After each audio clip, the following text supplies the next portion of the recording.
You're very welcome along to the VMTV Rugby Pod, back to back on Quinlan and Studios. There you go. Must be because Liverpool are winning. Actually, they're not even playing. It's an international break, but we've football. We wish we could talk about football. What a couple of days it's been. Unbelievable, yeah, absolutely. But we must get into the rugby, the big one on Saturday. Ireland against the back-to-back world champions. We've just seen the Irish team, actually. Both teams have been selected. I suppose the big calls and guys back in for Andy Farrell's team. Aki and Ringrose in the centre, Van der Fleer and Porter. And then looks like Robbie Henshaw was carrying an injury, but Farrell is also on the bench, the 32-year-old Munster centre. And then the South African team, Willemsen, Moody, Creel, Deolande, Colby, Sasha Feinberg, Mgumazulu. What a talent. Even better than that, Reinach, and then Bowen Venter, Marks, Thomas Dutoit, Eden Etzebeth, Norkier, Khaleesi, Peter Steph Dutoy, Jasper Visa and Sneeman will be one of the subs, which makes his 50th appearance for the Springbok. What about that South African team? Yeah, it's very powerful. Is it as good, actually, as you have ever seen in your whole time watching rugby? If you go through the players individually, they're all top-class players. Great power, strength, skill set, speed, all strong personalities. And I think that's what he's been able to select. You know, he's building, great depth within his squad. Rassie Erasmus, he has that depth now, I think, and it's a very powerful side. And for any Irish fan or coaches or players, they'll have seen what happened a couple of weeks ago in Paris. That performance, last 15 minutes, 20 minutes against France. With 14 men, and also what they did in the Rugby Championship against New Zealand over the summer. So, sensational team, and they're capable of playing a number of different ways. They're capable of dealing with a lot of adversity, different challenges, and they don't panic. And if you go back to the World Cup in 2023, and you think of how tight the quarter-final, semi-final, final was, and they come out the right side. That doesn't happen by luck or by chance. They're able to find a way to get the job done, and very, very strong, powerful side. And Rassie Erasmus hasn't won in Dublin. He's won everywhere else since he's taken over with South Africa. Did he win as a player? Oh, he won as a player. Yeah, he did. He did. He played for South Africa against Ireland, and scored a try in Dublin. Not what year it was it? Good memory, Al. I put you on the spot. I saw a clip there. I saw himself and Bobby Skinhead scoring tries against Ireland there. I don't know what year it was, but 97? I don't know where. 90, 98, 99, I think. Okay, could have been back then. But yeah, he has scored against Ireland. He was involved in the 98 tour as well, I think, when Ireland toured South Africa. So, it's obviously, this is the game that everyone was kind of talking about, really, and it's a real test for Ireland. They played much better against Australia last week, and I think if you look back at the performance there, it was cohesive, much better from Ireland, 100% set piece, scrum and line out, and that's something that'll be a big focus this weekend against a very powerful South African side. They're going to put a lot of pressure on the set piece. Thomas Dutoit he had a stint at Munster a number of years ago as well when he was younger, but he's been playing brilliant for Bath for the last couple of seasons, and really good in the Rugby Championship. Bowen Venter, who's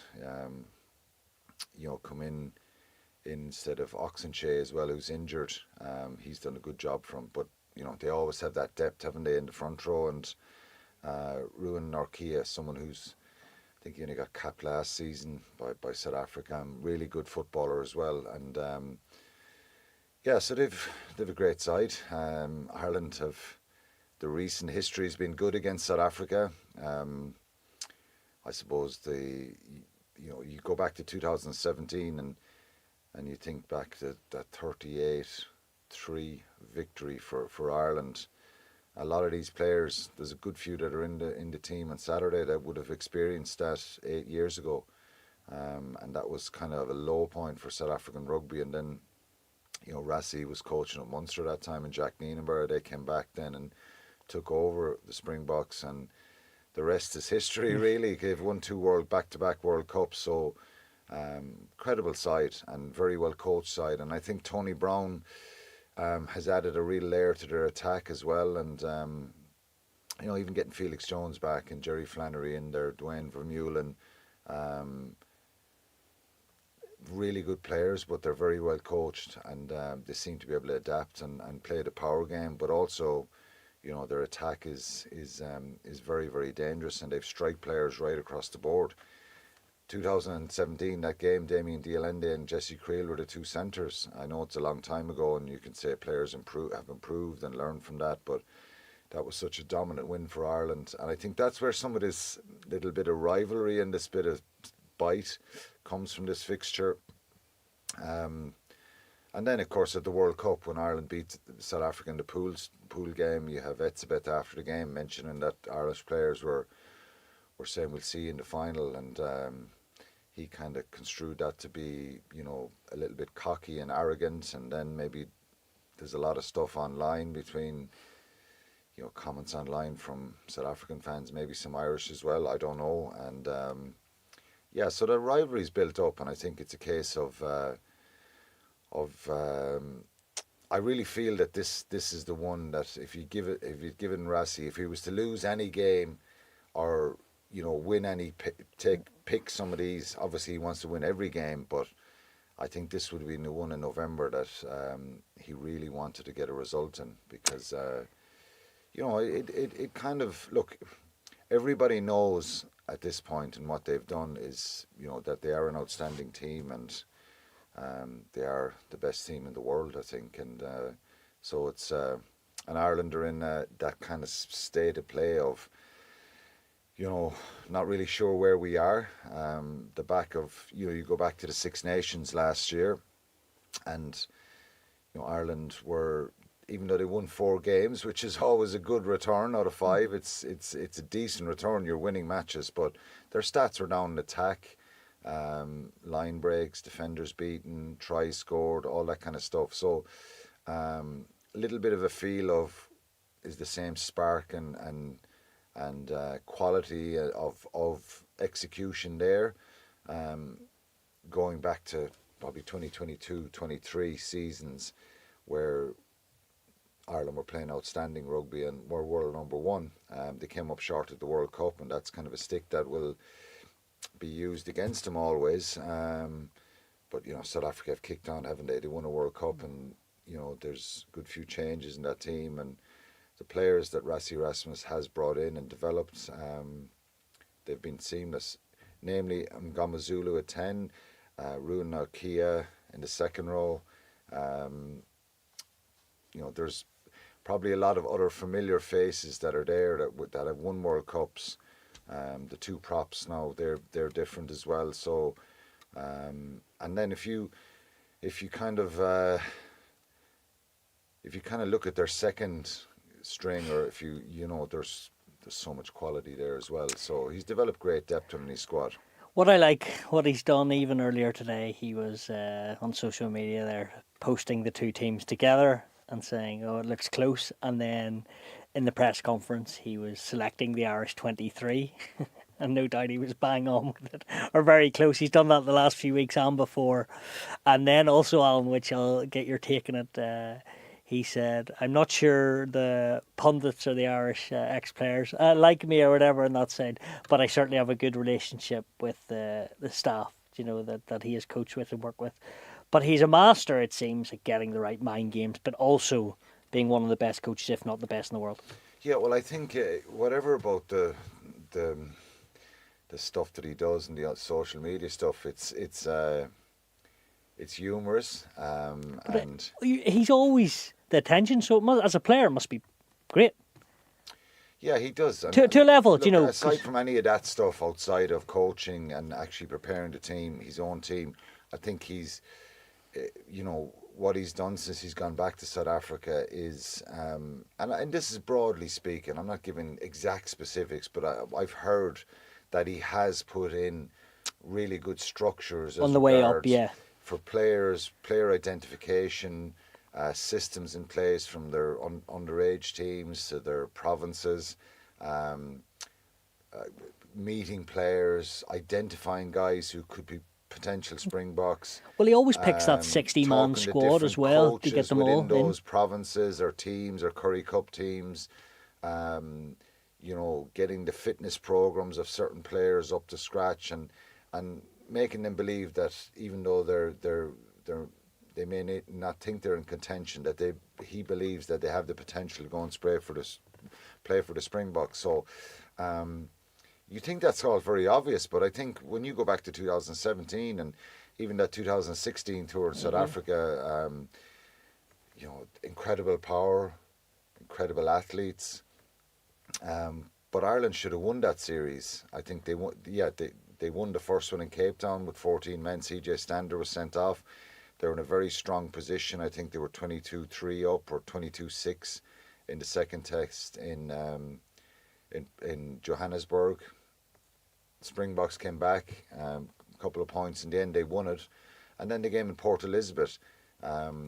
Ireland could have won that as well. It was very, very close, and Ireland were missing a few players for that tour, and you know, indifferent results for South Africa around that time. And then they come to Dublin, and that's probably the icing on the cake as regards we need to make change here, and this isn't good enough. As you said, it was a pretty low point for them. It was an horrendous result for South Africa to lose by that much in Dublin here, and so.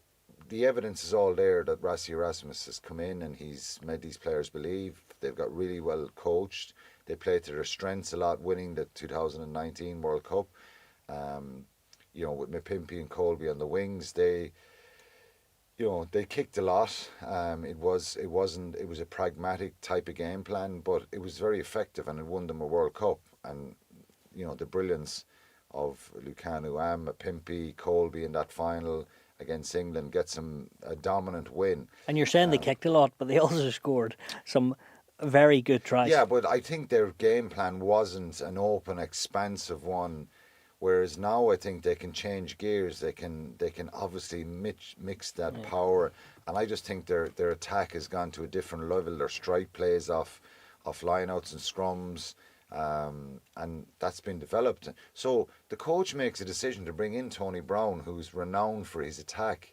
You know, so he convinces him to come and coach these players. And then for Tony Brown, you look at the profile of player that you can coach and maybe what the improvements you can make. And so yeah, they can score tries from everywhere, and they become really comfortable.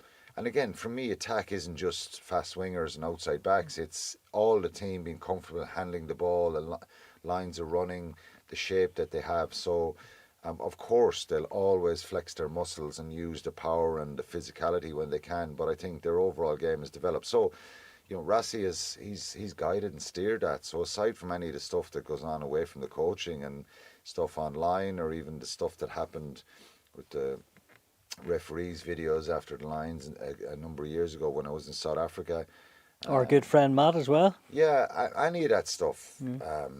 Yeah, he picked up on Matt's comments a few times as well. And but look, I think he's an outstanding coach, and I can only speak from what I heard from Munster guys when Jack Niedenbauer and Rassie were there in Munster. They loved them, and they were brilliant, and they were sorry and disappointed to see him go at the time. But since he's gone back, he's done a superb job with is it back-to-back rugby championships as well. Yep.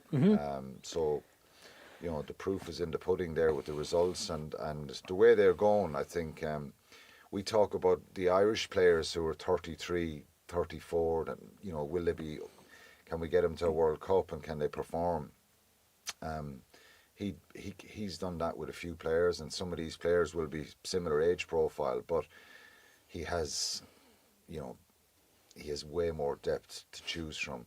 But that's not the sole reason. I think these players are managed very well, and obviously the South African teams coming into the URC, it gives them a real familiarity of playing Northern Hemisphere teams on a regular basis as well. So they have the best of both worlds. They play in the Rugby Championship, and also the South African teams play in the URC. So that has helped them as well. And I think, you know, historically, you would think, skill set and fitness levels and that relentless type of game that other teams have to rely on when they don't have the power. You can imagine getting a big, strong, physical forward to upskill and be fitter and actually have multiple involvements very regularly. Well, it's a complete athlete that you have. And he's got plenty of them. I know if you bring in and he's often done this, hasn't he, Rassie, where he's put the weights of both forward packs together.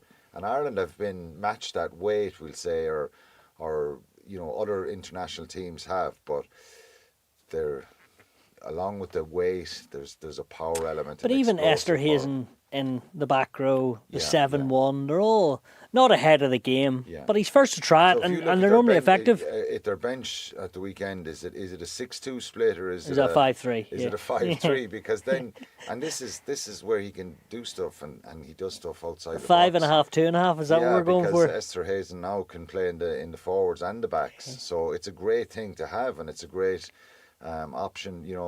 Van Staden is possibly a hooker as well and a back rower, so to be able to do that kind of stuff, and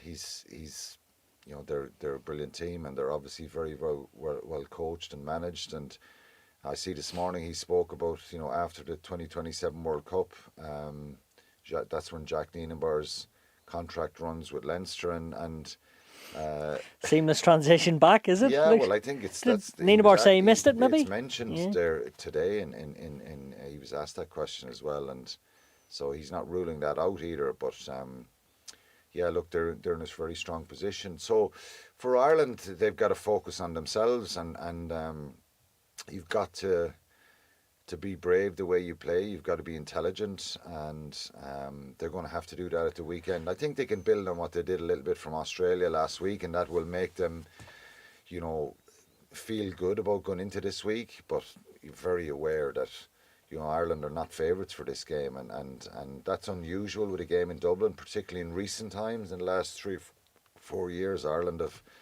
I would say 90% of the time have been favourites, but for this game, South Africa are favourites. They're 6-point favourites with the bookies. If we touch on Ireland, as you've said there, Sam Prendergast gets the jersey again at number 10. Last week in attack, as we know, brilliant, had all the touches, got the back line going. Ireland scored 6 tries. I know Jack Crowley come on for 20 minutes or around that mark. Are you surprised against such a big dominant pack, and their backs are huge, that he's getting another go? And also, what does that say? He clearly is number 1 in the pecking order, and how, well, you've talked about it a lot, that his physicality isn't as good as Jack, and we've seen that over the last couple of weeks. They're going to be running down his channel all day. Yeah, expected. Do you think he's going to tackle this weekend, or put in a stronger performances? And does that worry you? I think the pecking order to start was clearly Jack Crowley, and they were some of the headlines that people were saying on the back of the Leinster Munster game. Jack Crowley had an exceptional performance, was player of the match. He went then to Chicago 2 weeks later, and he was the one starting. I think what does it tell me? It tells me that Ireland and Andy Farrell and his coaches have decided to say, let's just focus on our game first. So if it's worth the risk maybe of Sam Prendergast missing a tackle or a couple of tackles or whatever, or them targeting, which they will do. But our attack was better last week maybe, and that's where he has the strength over Jack. Seemingly, that's what's part of this decision making, and to be fair, Ireland's attack went very well last week. So, and I think they both. If you were to ask me about both players, I think Jack Crowley is stronger defensively and he's a more physical player if he carries the ball. Sam Prendergast's attack and function and ability to get the back line moving is probably at a higher level, and maybe stick to that structure and that shape that particularly Ireland, they went away from it a little bit since the World Cup in 2023 and probably kicked a bit more. His kicking game is very, very good as well, and he probably has more distance probably in kicks. And for the last, probably the second half of the game in New Zealand, it unravelled a bit for Jack Crowley, and he had a few kicks in behind the All Blacks defence and a few grubbers and stuff, and they didn't work out. And it probably looks worse than what it actually is. But they probably identified some space in behind New Zealand, and I think maybe Jack tried to force it a little bit. So I would imagine, we won't get you mightn't get the exact reasons there behind the coaches, but maybe it's just an inkling that the attack will work better with Sam Prendergast, and that's fine if it does. Can you hide an international 10 defence these days? It's harder these days, I think. And as a back row, well, I played with David Humphreys and Ronan O'Gara, and they'll both kill me for saying it, but neither were the best tacklers or defenders. But there were speed bumps at least. They were, weren't they? Yeah, they did. They did kind of throw themselves. Are you saying they're better defenders than Sam? From what you've seen. Well, their application is better. Okay. In the sense of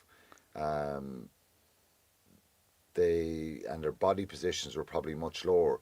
I think this guy has an ability to tackle. That's not an issue, but I think his height is too high at times, and particularly side-on tackles. I think if people are running at them, he'll make tackles, but if it's the side-on ones, he's high and he gets fended a little bit. So again, look, it's there's absolutely no doubt. And how much is that as want?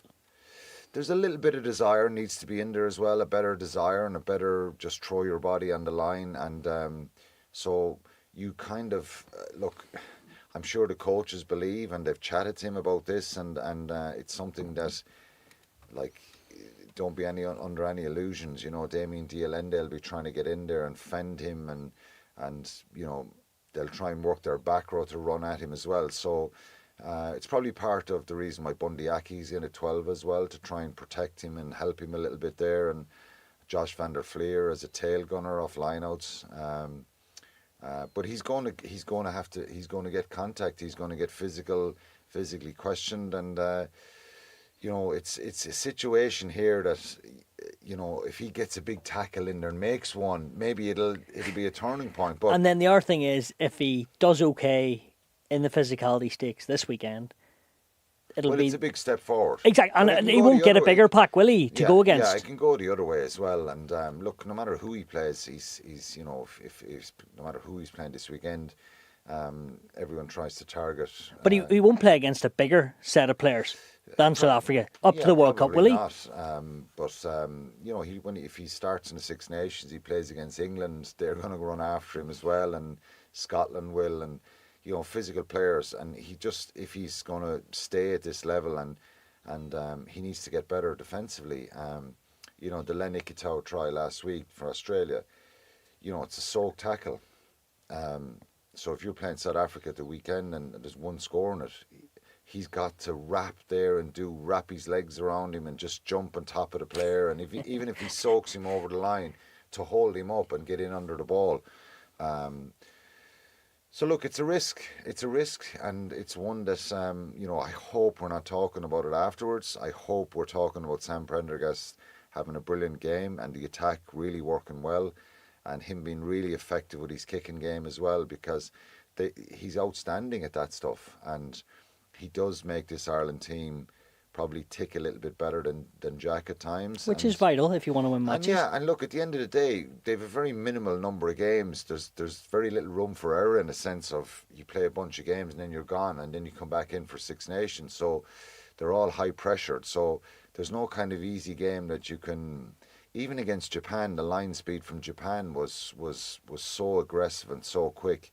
So that's the level that you go at international level. So it's a big call. I really hope it works, and I hope that we're talking about a brilliant performance from him and Jack Crowley coming on for 15-20 minutes, and hopefully him contributing massively as well.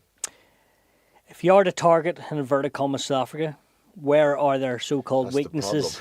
That's the problem. Do they have any weaknesses? That's the problem. I think, like, when you play a team... Yeah, Ireland got a good bit of joy in the air against Australia. And I think that's can they still do that to South Africa? Or Willemse, who else there? Moody and Colby. Yeah, will they be much better? I think that's why Kenan Moody is picked over Arendse, is because he's a bigger man, he's taller, he's really good in the air, Kenan Moody. He's an outstanding player as well.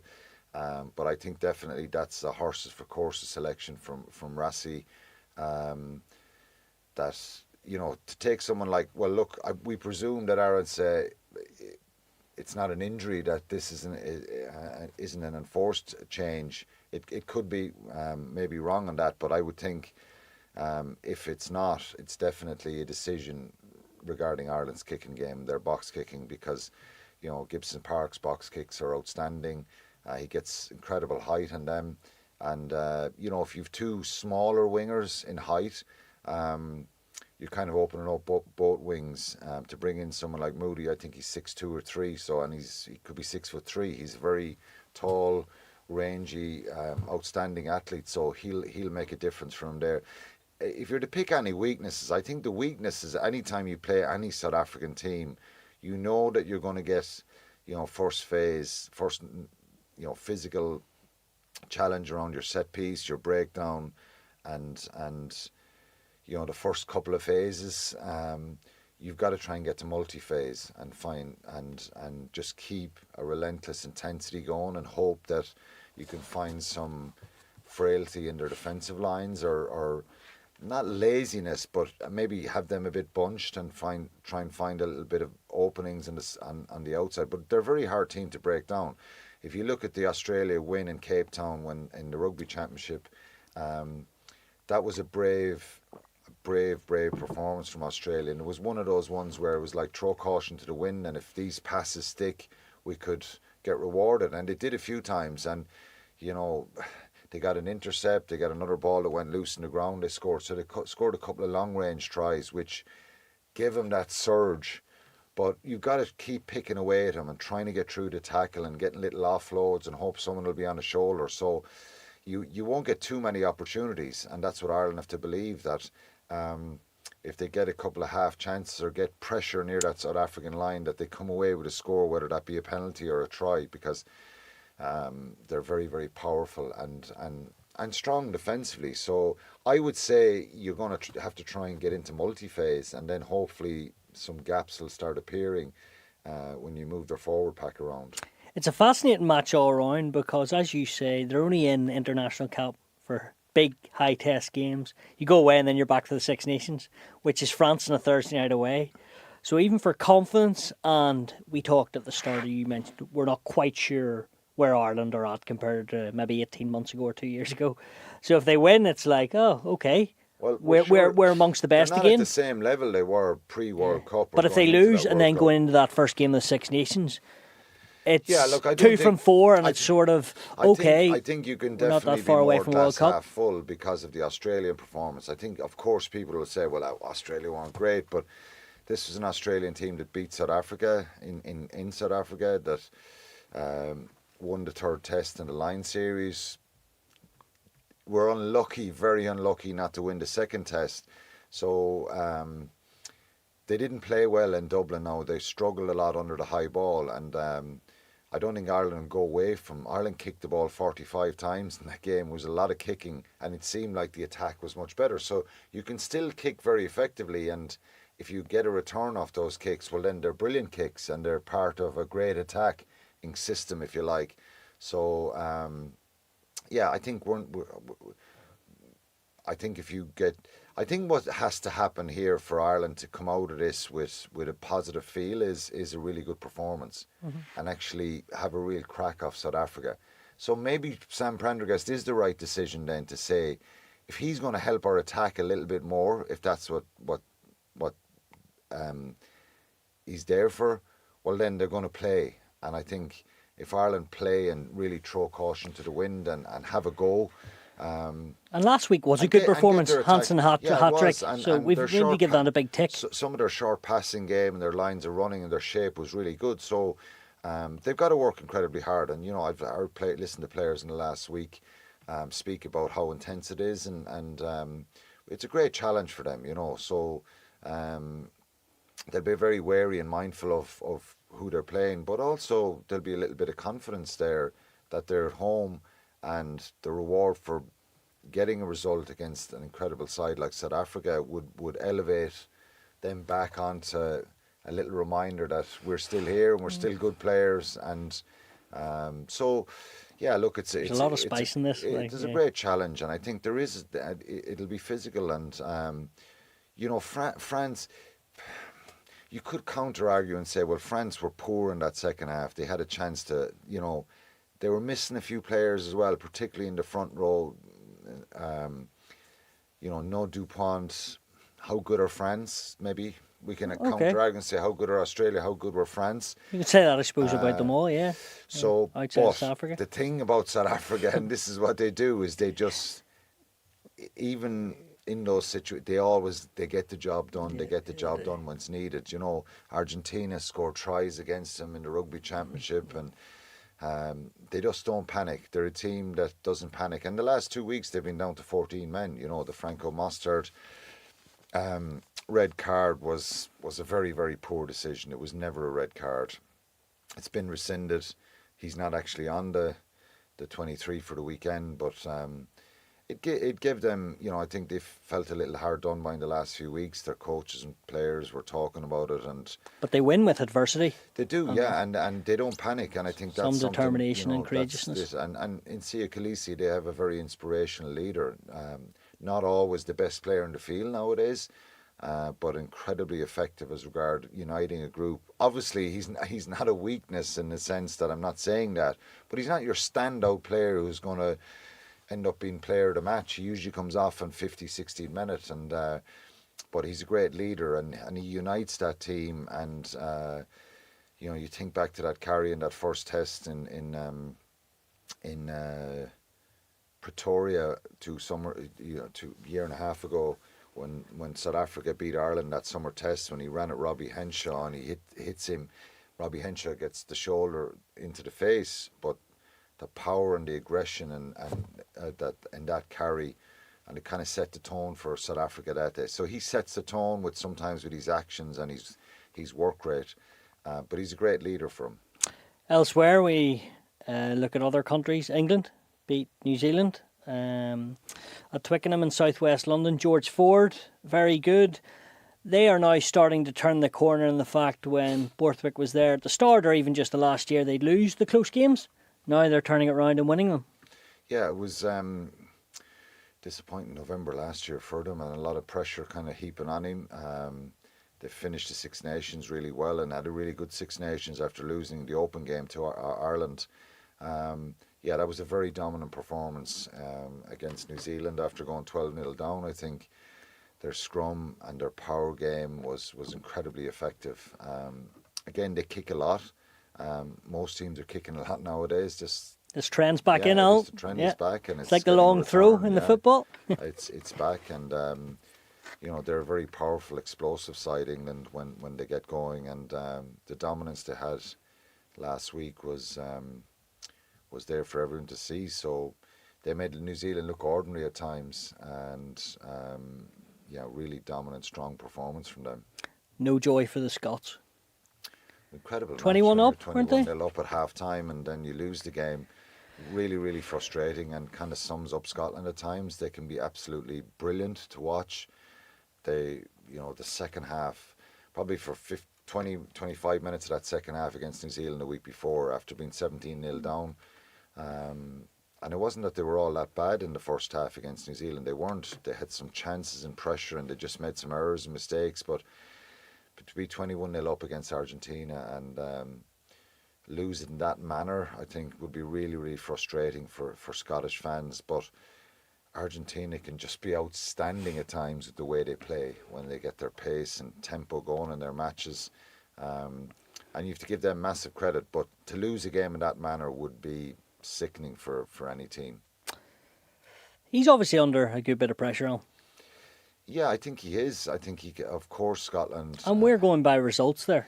Yeah, and results, and it's winning things, of course. I think they're a very, they always seem to be this is their weekend and this is their day that they're going to beat Ireland. Particularly, you say that with a smirk in your... Well, no, but Ireland went there last year, and I Yeah. thought it was the best Ireland played in the Six Nations. That first half was brilliant. I know, and Duhan van der Merwe scores just before half time, but that Ireland dismantled Scotland in that first half, and they just, when it counts, unfortunately, New Zealand were there for the taking the week before, and they just, I don't know, is it a bit of luck? Is it belief? Is it just execution? Is it the last little bit of quality that you need? But they just don't seem to get those results.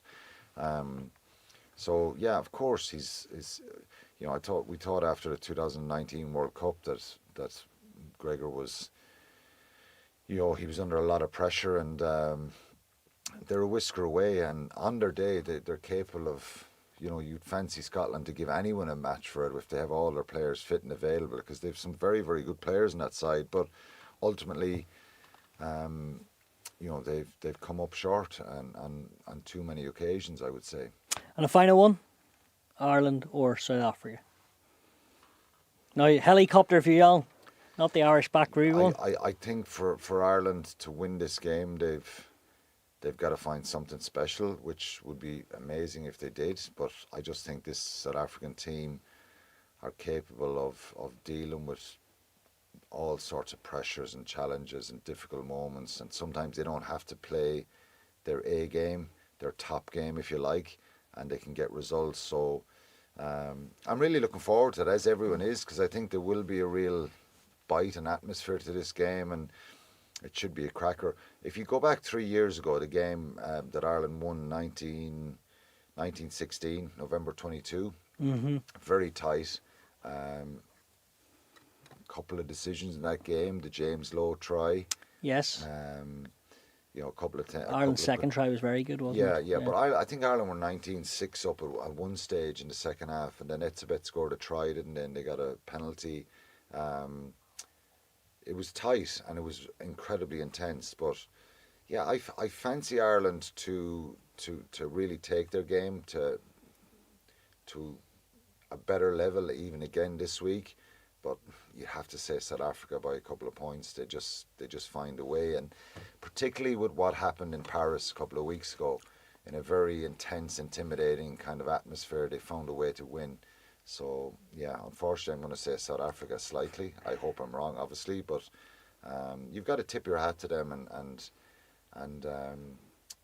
rather than trying to be like South Africa, people have to try, and other teams have to get better and maybe learn from some of the. You can't be like them because they have a lot of Be depth, yourself, Sol, yeah. Yeah, but I think maybe just the effectiveness of what they do is something that's very at a very high end.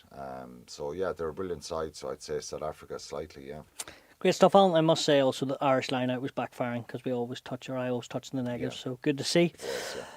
As ever, there you go. Alan's been in studio, says South Africa, but he hopes not. I really enjoyed that, and we'll be back next week to see how it all goes and unfolds in Dublin as Ireland take on the back-to-back world champions South Africa. We're very much looking forward to it. Thanks, Alan.